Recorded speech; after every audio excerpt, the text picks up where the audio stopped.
ole chi bei le vekule Ezra Enterprise ram hun note atang khana ni ya hei kan lo ma hlel mai Bx3 bottle version kan timei teng kha kha hei aron thleng ton chin lok po hanin I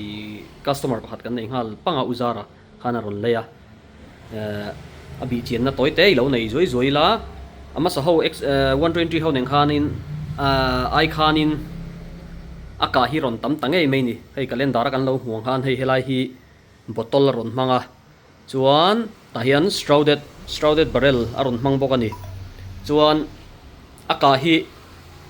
avai hianin aronin amanual book aronin ziadan hianin han soita zoi zoi mai la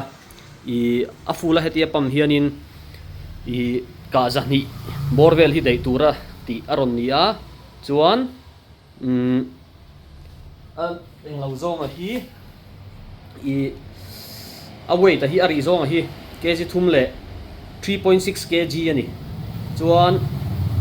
avaya a sei zong a hi 850 mm ani poka chuan a barrel helai hi a sei zong a hi 460 mm ani pokani cheng singai na oma regulated version ani lawa zona kharon om hala regulated ani lawa chuan aman hi cheng singa ani pokani chuanin fps a hianin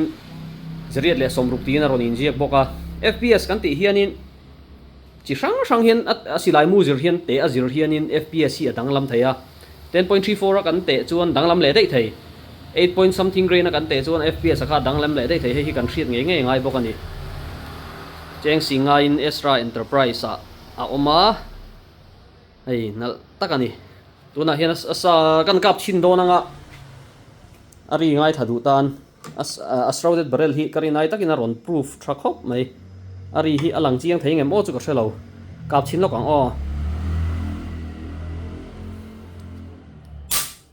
thret thei emo ti le chinang voi khat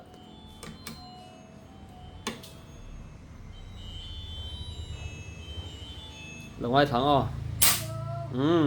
ha